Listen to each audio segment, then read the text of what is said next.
news wise. I mean, they're just sometimes you have weeks you never know what's going to hit, and sometimes they're pre-planned events. So we'll have court action, we'll have map action here in Alabama. All that debate that we've gone through for the last few weeks, all that'll be happening. Man, no telling what else. Trump's always going to stir up some trouble for us too. The good thing is we don't have any severe weather in the forecast to deal with this week. So even though AJ, somebody has turned the humidity on today, it felt like we went straight to summer, man. It's pretty sticky hot outside, but I'll take it because we're still in the 70s. How was your weekend, brother? Did y'all have a good one with Mother's Day and all that? Yeah, it was good, man. Can't complain. Yep. You know, the wife was good and the kids were happy, and you know, I got up, made some breakfast, and I was gonna do it. I didn't want to be like that guy who was like, "Oh, let me show you everybody what I made for breakfast." And I thought about it, you know, to kind of prove that I did something nice. You know, yeah, as long as Glenise knows, you don't have to prove to anybody else, right? Yeah. That's good, man. I ran my tail off because I had a nephew had a wedding down in Dothan, and part of me needed to be there, but my son comes home from New York for the first time with the new baby, so his first visit. And he's a bad planner like I am. He doesn't like to tell anybody what his plans are. I do that to people till he got it from me. Where I keep it loose, you know what I'm saying? I don't commit. And then, you know, he just lets me know. So I didn't know when he was coming over. So anyway, we had this whole day where we got the baby and then had to run into Auburn because another grandkid had a little recital, and then we had to run to Dothan and change clothes and go to a wedding and then haul my mom back so she could be here on Sunday and for Mother's Day. It was just I think I drove like 12 hours. No, I drove 10 hours on Saturday and then another 4 hours we had to do on Sunday just to get her home. But, you know, it's worth it to do all this stuff, to have all your family in the same place at the same time. It's a big time. I had all five. I don't know when this will happen again just because they're so scattered. I felt like it wasn't Mother's Day. It was like grandfather's weekend because I had all five of the grandkids in one place at the same time on Saturday, and I was just beaming about that. So pretty good times, man. Yeah. I just saw your pictures, man. So. Oh yeah, that was a good time. Yeah. It's good to see Mama Whaley doing good, seeing the grandbabies and all that good stuff. AJ, you would appreciate this. She told me to tell you, hey, every time I see her, it's like the third thing she tells me. Will you tell AJ, hey, when you see him? She got out on the dance floor and broke it off, and I missed it. Oh, it's no. True story. So I'm getting ready to leave because I still got a 3.5 hour drive from Dothan. And it's getting late. I stayed as long as we could, but I'm trying to get home before midnight. And I got to get her in the car, and she's lost some mobility. So I left her. I said, "Mom, I'm gonna go get the truck. I'm gonna come around to the door and get you picked up." And my brother and all his buddies, they were gonna help us, get her situated. And she comes out with a glow stick, those flashy glow stick things that all the bridesmaids have. Where did you get that? She goes, on the dance floor. I said, what were you doing on the dance floor? And then later a video surfaced because I missed the whole thing. She got out there and broke it off. I think she was doing the Cabbage Patch. I don't know what it was, but she got out there with all the bridesmaids and just broke it loose. Wow. Man, it's those moments, man. Because it's those moments like that. I just, oh God, that's funny. And I was thinking about what's that movie, White Chicks, and she's on the floor. Yeah. That Terry Crews character. Yeah. He's got the little. The glow stick, and he's just having a good time. Well, here's the thing: those things they're nice at a wedding, but she gets in the car with it, and we start going down the road. We look like the cops because this thing's flashing blue and red inside the truck. And I can't figure out how to turn it off. And I'm trying to make some time, brother. I've been driving all day just trying to make it back to Birmingham. Finally, I found the button to turn it off. I handed it back to her, and she just kept talking, and she kept turning it back on. I was like, you blinded me, woman. The car looked like a lightning bug going down the road. And, right. But that damn glow stick. And I had to take it away from her and turn it off and throw it in the back seat. Oh, well, it sounds like, you know what? Hey, look, Barbara Whaley, she's enjoying herself, but it's almost like my son when he finds he gets something he enjoys and gets a glow stick, and that's all he wants. It's like, bro, it is. I'm trying to drive and I can't see, and he's like, Daddy, look at this, and he's like, well, to show me is blinding me in my eyeballs. Oh, it was a big time, but thanks, my nephew Coleman and his beautiful bride Anna. They were just they had such a pretty little wedding, and one of his groomsmen is a listener. Some of his groomsmen are listeners. They work with a lot of the utility crews, and he's got them all listening, and so does my nephew Trent. So shout out to those brothers. Those young men all looking handsome. Don't you wish you were just young and in your 20s again? No, I actually don't. But they were so nice about the show, and I think it was Leighton was the one that took my mom out there. He's the one that came and got her. So I just wanted to thank him. I hadn't had a chance to see him because we left. But this young man, he took Nana out on the dance floor, and she was a hit, man. I'm just saying. Yeah. That was my weekend. No, that's awesome. That's good. Yep. And poor old Jessica, she worked so hard, even though it was Mother's Day, she has to hustle, and because she had to kind of play host with me. So she's getting delayed Mother's Day. I gave her a gift card that she will gladly trade yesterday's chaos to go use later. So okay. Got to take care of Mama. Got to take care of Mama. All the mamas. All right, that's all. That's as much as I can delay having to talk about the news. That's all I got in me right now. By the way, Tapco bringing you the show tonight to get us started. Y'all, we got such good experts on the show, and one of those that we've always been missing is a service center for your ride that can handle anything. And it's because over time we've had some people try to get on them, and I'm being real about this, and I just didn't think it was a good fit. I didn't think they would last. We'd either send them too much business, or I wouldn't. It's hard to judge that because I don't know if they're good or not. You know, you have better business ratings sometimes you can go by. But I'm telling you, the minute I met Michael and I knew their reputation downtown Birmingham, I was like, this is a real good fit because they're going to do what I tell you they're going to do, and that is solve the problems with your ride, no matter what it is. This is a high-end service center. Now, I don't call them a mechanic anymore. I used to.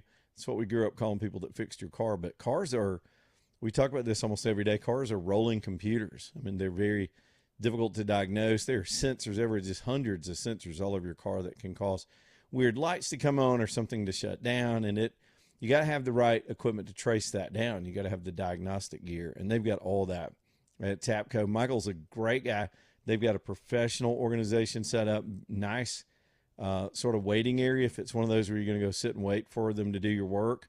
They've even got a courtesy shuttle. If you live pretty close to downtown Birmingham, they're pretty liberal about it, but they will take you back to work. You can drop your car off in the morning. They'll take you to work. And then if it's one of those day jobs where they can just knock it out for you, and then at the end of the day, they'll come pick you up and get you back in your ride, and everybody's happy with that. No wasting your time trying to get either the routine stuff you need on your cars, and that can be all the way down to just service work, oil changes and brakes and tires and all that stuff, all the way up to the heavy duty stuff. You need a whole engine dropped in. They can handle it. This is a great shop. Y'all go see Michael at Tapco. Let me spell it for you. It stands for Total Automotive Performance Company, but it's Tapco Birmingham, TAPCO, Tapco Birmingham. There we go. All right, let's go. I'm telling you, I'm going to start with the hantavirus because we got to get this out of the news. This is the craziest thing. You know, it's not common, but it is out there, and people get it from rat droppings primarily. And there's one variation of the strain that can go from human to human. And I think it's because the story grabbed headlines because these people were trapped on a cruise ship. Well, now they've managed to get some of the patients they're the most concerned about through the CDC protocols for contact tracing and of course, diagnosis, and get them to places where they can be isolated and treated. And all that's happening. One of them went to the university. Well, it's Nebraska. It's a hospital in Lincoln, Nebraska. I think it's University of Nebraska. And one is in Atlanta because the CDC is in Atlanta, and they've got the type facilities that can handle, walling the stuff off and putting it in a sort of a vacuumed environment. And so far, the patient, some of these people will test and then not test. It's very inexact sometimes, but they might be showing mild symptoms. And the only headline we have on it today is the patient in Atlanta is now showing full-on symptoms. And this thing has a big mortality rate. It can be from 30 to 50% in humans. So it's a pretty deadly thing, but it's not as communicable as the things people are fearing right now. This is not a new pandemic. Even the health authorities that we have come to distrust over the years for being duplicitous are all saying that as well. I don't think this is a manufactured crisis. I've seen so many stupid conspiracy theories all over the internet, but it is a freaking nightmare for anybody that gets stuck on a cruise ship with a deadly virus and you don't know if you have it or not. You don't know if you're still in the incubation period and suddenly you're going to be sick. Y'all remember, probably can put yourselves in that frame of mind during COVID when, especially the early days when people were more fearful of it before things settled down and we came to understand it better.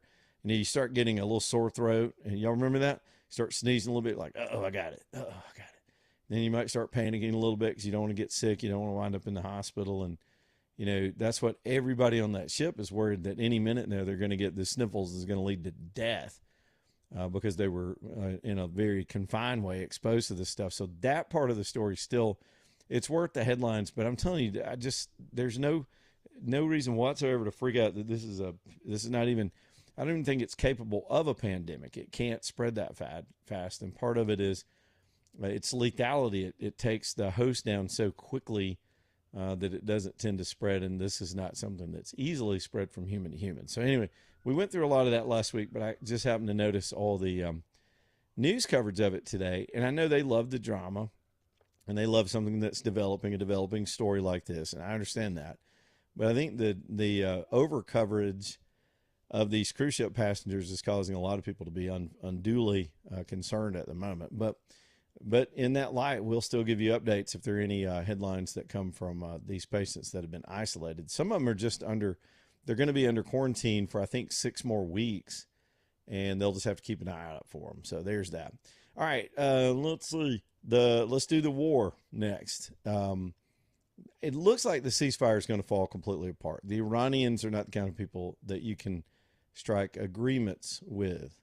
The Iranians are, AJ, my mom just piled in here and corrected me. She is listening.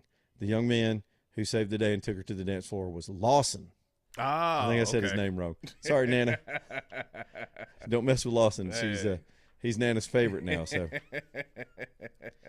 all right. So anyway, back to the serious stuff. So it looks like, and I think there's a body of support that would support Trump, Trump, the United States, perhaps Israel and others just finishing the job. This regime needs to go. That solves all the problems. There are no more ongoing nuclear threats, no more ongoing Strait of Hormuz threats. We've just got to reassert ourselves. We bombed for about 4 weeks. Then we took a 2-week pause, and that led to a 4-week pause and this new plan to open up the strait militarily, which then we paused that plan to make room for these negotiations. And I think we've tried everything we can to get these people to face reality. The world's done with them, and they just need to be replaced. They need to be taken out. And that could be a number of things. It could be restarting the bombing campaign, but at some point you can't bomb an ideology out of their ideology, but you can remove them from power. And so it doesn't always have to be violent. The economic tightrope that they're now trying to walk, right, or some would say even the noose that they're in at the moment, just let it do its thing. But we've got to be patient with this as we head into the summer driving season. Americans are inconvenienced and some, and put out with the gas prices. But I keep maintaining it. It's a small price to pay long-term for, one, the stability of the oil markets, and 2, the freedom in that region, and for us, and the removing all those threats that we've had to put up with for 47 years. But y'all know that story. I've talked about it over and over. And it's hard to get a gauge for 2 reasons. One, the Iranians are just, you can't trust them. And 2, Trump's smart enough not to give out details of the strategy directly to the media. He will manipulate the Iranians through the media, saying, we're going to do this, and then we're not going to do that, and let them flail around. But I think whatever the real options and plan are, they're still holding close to the vest. And we'll just have to watch developments on that as we go through the week. Man, okay, that'll get us going. We'll talk about maps and court filings and all that here in just a minute, too. That will remain with us in the news today. Alabama Dental also bringing you the show tonight. Dr. Brian and the whole team. I love that this large, I call it a super practice, but you wouldn't know that when you walk in. It's not a big building. It's not a giant corporate mega practice, but they're 4 dentists with a great setup to rotate patients through there. All 4 of these guys have specialized in different parts of dentistry, and they balanced it out that way on purpose. So that gives them a lot of expertise under one roof to handle your problems, and it gives them, of course, the ability to stretch their hours out until 7 o'clock at night and on Saturdays. That is so convenient for us to get things that have to be done. I know a lot of folks just hate going to the dentist, but this is one place that does everything they can to make that as pleasant and convenient as possible with, again, all the technology and expertise you could possibly have. It's alabamadental.com. Y'all go say hey to Dr. Brian or pick your own favorite dentist at the practice and take care of that stuff. Take your family with you too. alabamadental.com. alabamadental.com. Back here in just a minute. Stay tuned.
All right, y'all, 223. There we go. That's how we get a Monday going. Crocker Moving Services next up here on the show. That's Eric Crocker's company, ready to help you move. I've talked to a lot of people lately.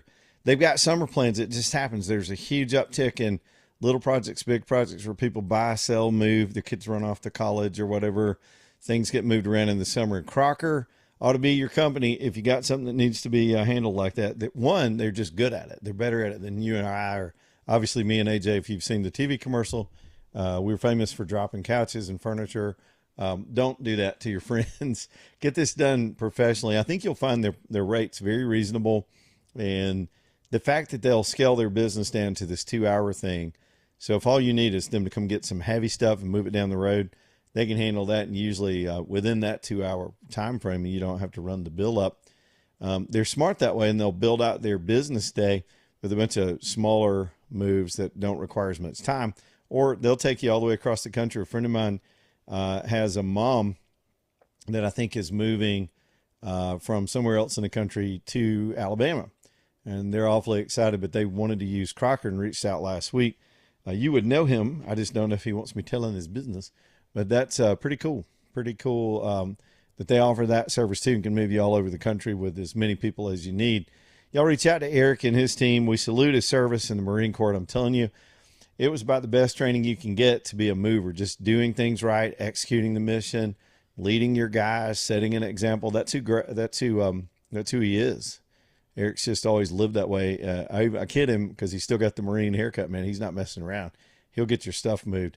It's CrockerMovingServices.com, CrockerMovingServices.com. I'm going to stay on the Iran situation and the economy for a minute before we go to some of the other stuff, only because there's an incident out in Oklahoma that very much could affect fuel prices. There's a big refinery fire has broken out at a facility in West Tulsa, Oklahoma. I don't know the percentage of capacity that this refinery puts out into our supply chain. And I say big fire, but compared to other refinery incidents. And by the way, refineries are they're just necessarily dangerous places, very flammable places. And they've got fire suppression teams always on standby, 24/7 at these facilities. And so these things happen, I don't want to say naturally, but as part of the routine of trying to convert petroleum into the things we need. And so we don't have any reports of sabotage or anything along those lines, but it is a pretty big fire. We'll update you and let you know if that's going to affect anything. Every now and then we'll have refinery capacity go offline, and if you understand the dynamics of supply and demand, here comes a supply disruption on top of a larger supply disruption in the Middle East because of the Iran situation. But really, a refinery disruption can hit us even harder and more immediately because that's a daily supply that's closer to the markets, and you hope that we don't lose capacity with this incident. But we've seen it in the past when a hurricane hits the Baton Rouge area or anywhere on the Gulf Coast with some of those refineries down there. You can always count on some disruption. So we'll keep watching that and let you know what's going on with it. It looks like, I'm trying to look at this video, maybe they've gotten it under containment. There's some fresh video and pictures coming in where it didn't lead to an explosion yet, but it's a pretty sizable fire that can be seen off in the distance. Well, yeah, this looks a little explosive. I'm looking at something that's like a little mini mushroom cloud and then sort of that fire jetting into the sky.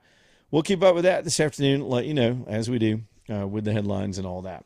Now, internationally, the other things to note, too, is today the United States set an export record for our GDP and our net exports in the United States. You remember when that was flipped upside down? And, we still have trade deficits, particularly because of the manufacturing in China, but it's being rebalanced on a regular basis. Again, the tariff war that we had to survive a stock market hit when all that went down, and we told you it'll be fine.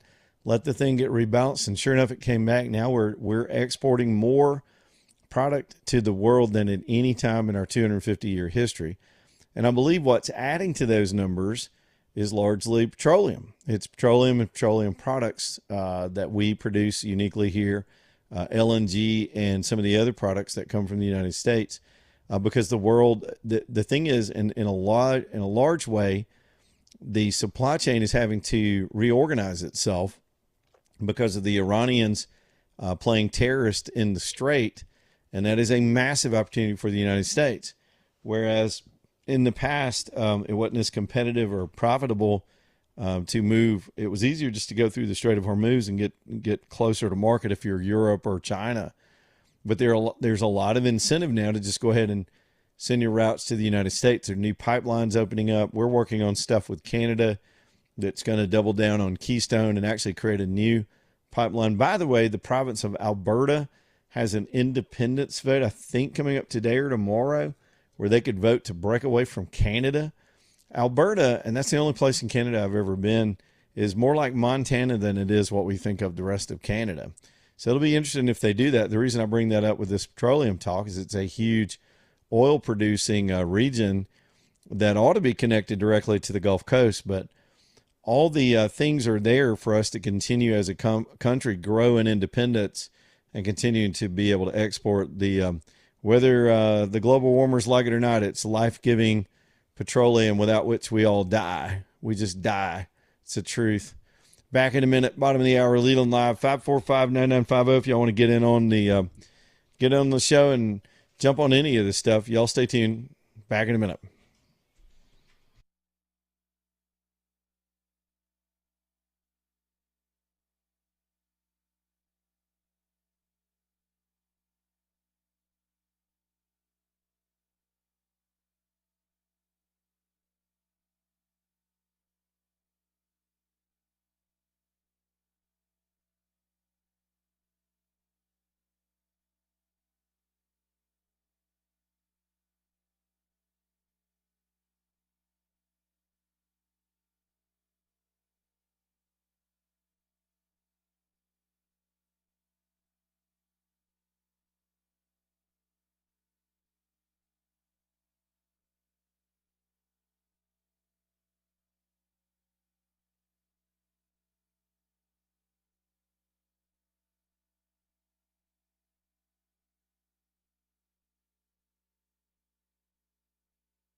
It's 2:33. This dude's got roots and wings, and somehow the roots help him fly. I don't know. Maybe I need to listen to the whole song, but good tune. There you go, AJ.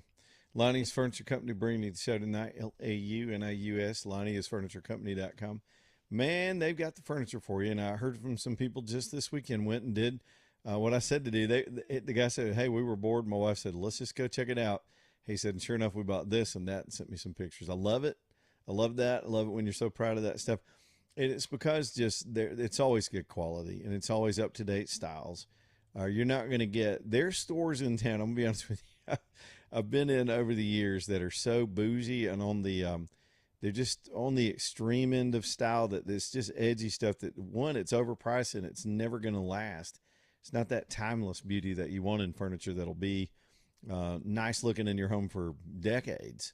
And that's what you're going to have at Lonnie's Furniture Company. It's fair value, credible brands, well-built stuff, and ready for you to take home, or they'll bring it to you.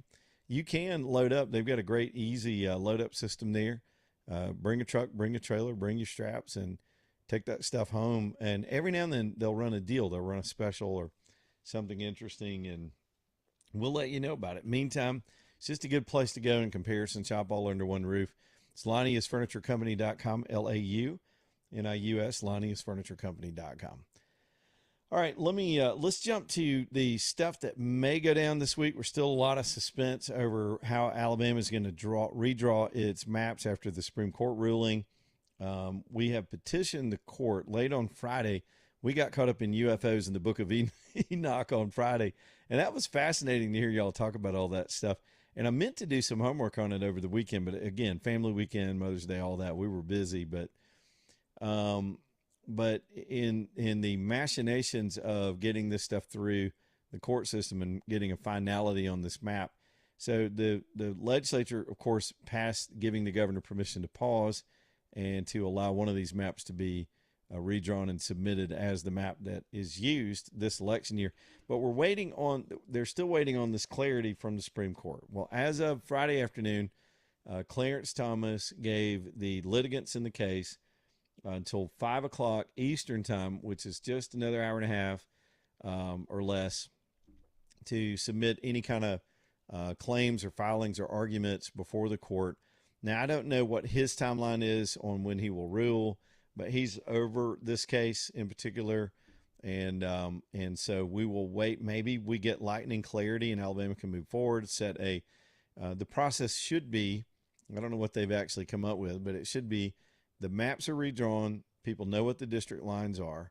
They will run in those districts at the date set for the primary. Now, in the rest of the races that are non-district races, like the U.S. Senate race, we're headlong into that. Some of those candidates have reached out to try to get on this week. I'm slowly scheduling them to come in and be with us this week, so look for that as you try to make your decisions. People have asked me about, we have a little tradition we've created here on the show of going through the ballot, usually the day before. Sometimes there are amendments and other peculiar things. Because of the way we vote in the primaries, we've all got different ballots in some ways. We'll all have the same statewide ballot, but you'll be in a district, Senate and House district and congressional district. So I'll go through my ballot. I vote in Shelby County, and we'll talk about anything and take questions. And we'll do that at Monday. AJ, you'll have to remind me because I'm bad with this stuff, but let's say we'll do it around 4 o'clock, middle of the show. That gives us a little bit of time to go through it. I don't ever try to tell y'all who to vote for. I just don't. I quit doing that years ago. I will support candidates in that I'll vote for them and be honest with you about who I chose, but I don't campaign for them and turn the show over to a free platform for people I support, but also don't hide my hand and go vote for somebody and not let y'all know who I am. So I'll tell you ahead of time who my selections are, and you judge accordingly. You got your own mind to make up, and with a little education, and that's just become a tradition on the show for years now. So we'll do that on Monday at 4 o'clock. Give us a week and get a little closer to time, and we'll do a little ballot review, and some of y'all can call up with the same kind of commentary and your thoughts on any of these measures that are on there. All right, I rambled just a little bit. Back to the maps. So, the courts can do what they want. The landmark case is there. They move really quickly in the appellate level for the state of Texas, and in an appellate case for, I believe, Louisiana, of course, got a pretty quick ruling out of the Fifth Judicial Circuit last week, because what the states that were subject to previous lawsuits, they just need clarity and to know that this landmark ruling covers the contingency that they would redraw maps in those states. And of course, the debate is going to be whether Alabama is aggressive and draws a map that some people call a 7-0 map. The map's actually been produced. It's whether they feel like they have the latitude to go with that, or they will interject a default map, which is go back to a 6-1 map, preserving the 7th district, which has long been drawn directly for a minority representative to be in the Alabama delegation, which, of course, the Supreme Court just said can't be considered. Now, look, you can draw here's the thing. It's not really nuanced, but you can draw a district like that, but race can't be the foremost argument in the drawing of the district. But if you can make a geographical argument in there that the 7th district is whole, it's compact, it's contiguous, it has communities of interest, and by that they mean cities and counties. It doesn't mean identity communities. That's just not what communities mean. In interpreting how these maps are drawn, yeah, you could still redraw a district that very much would still give an edge to Terry Sewell. And I tried to explain this over and over last week. A lot of Republicans would prefer that. Might not make any sense to you, but in a selfish way, if they're not trying to play ball on the big picture, and that is deny the Democrats a lock vote with their national agenda, then yeah, you draw a 7-0 map. But if you're looking out for your own selves here in Alabama, you'd rather all the Democrats be packed into one district and keep them out of your district, and then you don't have to be responsive to their issues. I think that dilutes people's voices more than helps, but it's hard to make that rationalization when folks have gotten emotional over the symbolism of the whole thing. So here we are in Alabama on hold. Bottom line is we're waiting on the courts, and then we'll know which direction the state wants to go. Meantime, I heard James Clyburn, he's a smart guy over in South Carolina, well-known black Democrat, probably is the swing reason that Joe Biden even won the party nomination in 2020, because he switched his allegiance, got behind Joe Biden, and that was it. That was the end of the rest of the primary candidates. So he's a powerful guy within the Democrat Party, but he is subject to be drawn. The district that he's in now will be changing in the state of South Carolina, and he won't have that Democrat edge that has been drawn for him that keeps him in office. But he had an answer that I think is supposed to be defiant, but it actually makes the case of a lot of people that want constitutional districts. And here's what Clyburn said. He goes, doesn't matter to me. I'm going to run anyway. Who's to say I can't win? I've been around a long time and I got a record. I'm running on my name and I'm running on my record, and I will be running no matter what they do. And to him, I guess that sounded like bold defiance, but to me it sounded like exactly. Every one of these people that are currently in Congress can run again. They can run if Clyburn is respected enough, and they take a bunch of the people that he was taking for granted and counting as automatic votes in the state of South Carolina. They take them out of his district, but he's still persuasive and can appeal beyond his race and appeal to some Republicans and moderates as well. Yeah, he could win and he could run. It's the same thing with Terry Sewell. I said it over and over last week. Redraw the districts. She can run for anything she wants. She's not going to be denied to run. That would be a constitutional violation. There's not a black voter in America that will be denied their right to vote. You can still go vote. What you don't get with the 14th Amendment in this country is extra rights. You get equal rights. And equal rights means we all get the same opportunity to go and stand there and have our say on Election Day. We may not like the district we're in. We may be outnumbered. That's true of Republicans all over the country. But the district is what it is, and you go and have your say. It would create a lot more open minds and diversity of thought within some of these congressional districts if they were drawn like that and not quartered off like they are with special interest voters in each district. And it's by design. And it's one of the things that's been so, the irony of it is this idea of conclusion has actually become divisive in the way our politics work, because these incumbents don't have to pay attention to the other side whatsoever because of the way their districts are drawn.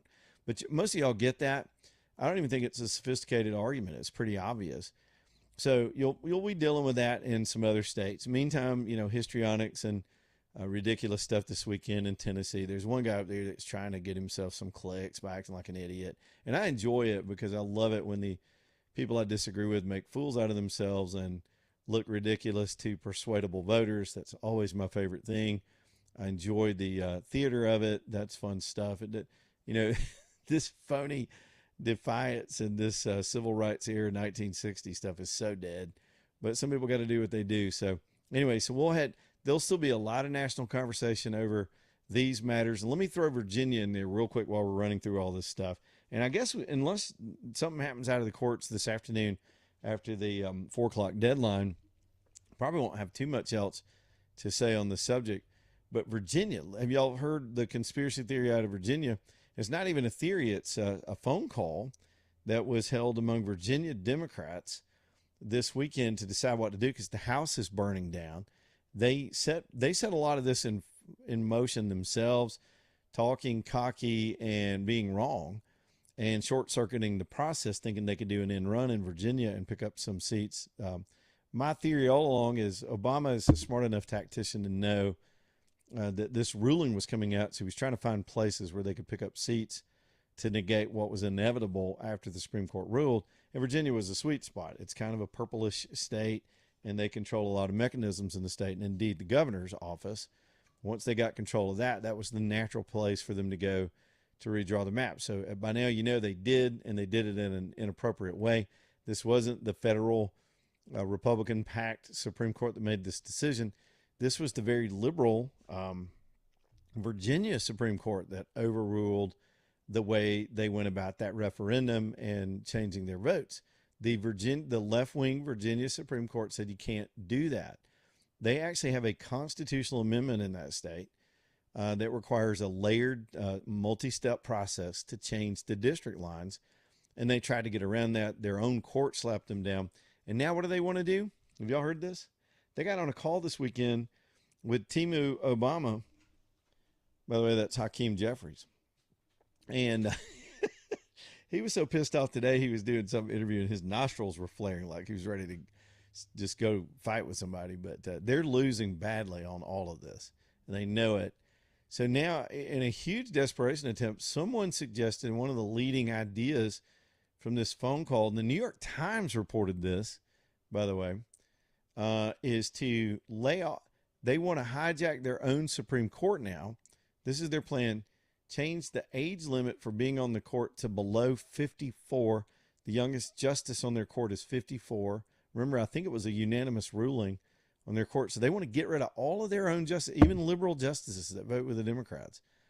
They want to make an age restriction to create the entire court would become vacant. And then they repack the court with their own handpick. They want to get all this done before the midterms. Now, it's not plausible, and it may not be possible, and it's definitely insane. It's madness to do that in a state like Virginia. Virginia's getting what they asked for by electing this lunatic for governor and some of the things they've gotten. But to just fire the Supreme Court because you don't agree with the decision, which was clear to the rest of the country that you broke the rules, and just rehire another court. They're not going to. I don't think they'll pull it off, but it's both alarming and amusing at the same time because that's how screwed they are. They're down to desperate measures like that. That can wind up alienating the rest of the country. I'll give you an example. Colorado, and then we'll get to the break. Remember Colorado back in the 24 election tried to actually throw Trump off their ballot. And they wound up losing that in a court case. That weird Secretary of State out there was trying to make this move, and it was inappropriate. They didn't go through their own process too. To me, it's similar. In a desperate attempt to gain a process victory, they made a move that would be in violation of history and tradition and laws and jurisprudence and everything else. So they tried to throw the man, make him disqualified on the Colorado ballot. They lost that case, and it helped Trump in the election. In other words, the rest of the country, moderates, and of course the Trump supporters naturally were going to vote for him anyway, but it scared off a lot of voters that were persuadable because they looked desperate, and they looked well, I hate the word unhinged, but they looked blatantly preposterous to the rest of the voters in the country that are just a little more, again, those persuadable people who are not really aligned with either party. They alienated them with that nonsense and many other things that happened during the campaign. But Colorado had a role in that. and it screwed them over. You can't look desperate and stupid going into a sensitive election like this, but that's exactly what they're attempting to do. All right, that's enough of that. Let's get another break in here, and we'll get some of your phone calls. I think that's all I have to say about the electioneering. Many other things as they develop and break course as we go through the day. Alan and company there for you and ready to help you out. If you got any gift giving to do as we head through graduation season, I don't know, a lot of your graduates are already doing the ceremonies. I don't even know when graduation is, but it's coming up the next few days. Consider Alan and company if you want to give somebody something that could be commemorative that they could keep forever to remember that graduation year in that school, and do it in the school colors or do something custom. You've still got some time to pull that off. Otherwise, just a nice gift, maybe a pair of earrings or a nice bracelet that's not very custom but is still a nice gift for those graduates. Y'all swing by Allen and company. And of course, as we get into late spring and summer, a lot of engagements take place. If you know somebody that's getting ready to drop down to one knee, they better get it right. So Allen will work with you on every step. They'll let her come in and browse without you, fellas. Stay out of that. Let her change her mind and settle down on what she wants, and then they'll work with you on how to get it done, how to get it financed, anything you need to make it special and custom, because Allen's the master jeweler and they're just great. It's Allen and company. They're in Vestavia on Highway 31 on the big hill. Y'all go and see them, get to know the Thompson family, and you'll have a personal jeweler too. Allen and company in Vestavia.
All right, let's get this thing going again. Alabama Gold Refinery bringing the show. AGR, AlabamaGoldRefinery.com. Y'all, I do appreciate Steve being able to be such a service for people. Gold ownership and buying and selling it's something that can be a little intimidating for some people, because if you've never done it before, you wonder if what you're getting into, or you're going to get ripped off, and is this a fair place? And all that is settled the minute you get to Alabama Gold Refinery, because they're set up to really be an exchange to let you sell it, buy it, trade it, whatever you want to do, gold, silver, platinum. Steve can help you understand things if you're curious about value and long-term value, historic value, and they'll take it in any form. They'll sell it to you in any form. It's kind of a neat, fun shop. The various things people have brought in: safe location in Homewood, near the Regions Bank, and of course all the security features and stuff you would expect in a place like this. It's a really cool place, a good place to have. The financial advisors all tell us that all of us should have a little bit of what we own, or maybe a lot, depending on your situation, in these metals, and to be able to control it, have it in your hand, secure it yourself in your own possession, and not trusting other governments or countries or certificates to handle it for you, seems to me to be wise. But talk to Steve about all that. It's Alabama Gold Refinery over in Homewood, AGR, AlabamaGoldRefinery.com. All right, here's our buddy Kyle in Hoover. Let's take some phone calls on all these things as we get going here on this Monday. Kyle, what's up, buddy? Hey, what's up? Did you have a good Mother's Day? Man, it was great. It really was. I was exhausted, but all the mamas seemed happy, and that's all that counts. That's all that matters. Yeah, my wife was trying to do laundry yesterday, and I told her, I said, no, you're not doing this today. It's Mother's Day. It will be waiting for you tomorrow. You don't have good to for do you. it right now. There you go. Yeah. Now, the big question is, and I know this kind of ties into what you were talking about with the midterms coming up. I know people are concerned because, gas is over $4, and they're afraid that if the gas doesn't come back down, it could cost the Republicans the midterms. My question to you is, how do you see the situation with Iran unfolding over, the next couple of weeks? Well, it's hard to know because they're unpredictable and Trump's unpredictable, and I'm glad he's unpredictable because he doesn't just lay out his plan for the media to debate. I do think he's seeking an end to it. They're pursuing a more peaceful and a negotiated end to it, but even if it's a violent end, that won't take long either. So you got to think by the summertime, there's relief over this issue in the markets. But the good thing, here's the positive sides outside of whatever the outcome is. Unless there's an infrastructure war in the region, and that's what I think the markets fear, is that the Iranians start lashing out and bombing oil fields and refineries in the region. It's difficult for them to do it, by the way, and everything that comes off the ground we shoot down out of the sky. But we'd have to engage in that kind of stuff, and that's going to create uncertainty. So it could get worse. But the markets, as I was talking about at the beginning of the show, are finding a way around the strait right now. If they can just get the ships that are held hostage, they're freed and out of there, all that oil, all that cargo, all those things, and get that kind of commerce freed up and out of there. The Strait of Hormuz is losing its value to the rest of the world. And that can wind up being a realignment and a good thing in the end. But it would take a minute. So there's that. There's China. Trump's going to China, I think, this week. China desperately needs the situation to be resolved, so the economic pressure that China could put on this situation could be helpful. So there are a lot of things at play, just hard to predict, man. Oh, you're right. And I know that Elon going with them over to China, I think that's kind of big. But, yeah. But I'm with you. I think that trip to China, now, I know some people have hinted that, they wonder if Turkey's kind of helping Iran out. I don't know. I've seen some stuff on it, but I'm still one of those people. I'm still trying to figure out why Turkey's in NATO to begin with. But also, I hope that we do pull out of NATO because I don't see a point of us being in it anymore. Yeah, another international compact that suits the modern times might be at play right now, but we'll see where that plays itself out. Good questions, though. One other thing to consider, Kyle, and then, let me see if I got time to get to Jim. Thank you, Kyle. Is the way the economy's going now, because you see what the markets are doing. We're close to records on all the platforms. Oil's still trading high, but it didn't blow up like the Iranians wanted. It shows you the resilience of the economy we built. Putting the trade war and the Venezuela situation and these things ahead of this Iran move was pretty smart. So despite the fact that there are high gas prices, there are other things going on that are extremely positive for the Republicans going in. In fact, I saw a Polymarket estimate today that had them up to 54% chance of winning and controlling Congress to 47 for the Democrats. A lot of that's the Democrats' losses in the redistricting, the other struggles that they have. I don't know. There's no rationale to those betting markets. The bottom line is gas price alone may not be enough to sink the Republicans. It doesn't help, and it'll be a point that's argued stupidly by the other side, and it will be on the table if all this is still going on by November. But remember, we're talking November, and that's a long time. This thing's only been going on 10 weeks, and you got to think we're closer to the end of it, of course, than the beginning of it. All right, quick break. I see Jim over there. We'll get back to more of your phone calls. Y'all bring it, 545-9950 Leland Live.